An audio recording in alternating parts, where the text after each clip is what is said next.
Nizomiddin Mir Alisher Navoiy 1441-9-fevralda Hirotning bog'i davlatxona atalmish joyda dunyoga kelgan. Otasi G'iyosddin Muhammad. G'iyosddin kichik Temurlar saroyida amaldorlardan, onasi Shah Abu Said Changning qizi Alisher 7-8 yoshlarda she'r yoza boshladi.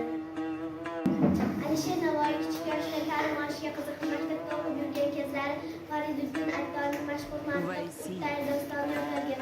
U ikki tilda, turkiy va fors tillarida ijod etgan. Elektronli 230 misradan tashkil topgan Hamza Shoh asarini yaratgan. Kecha kelgumdir devon, uzoq bizro kelmadi. Ko'zlarimga kechadan otguncha uyqu kelmadi. Lahza chekdim yo'lida intizor. Keldi jon og'zimga, shu xubatxo'r kelmadi. G'urbatda g'arib, shodmon bo'lmas emish. El anga shafiq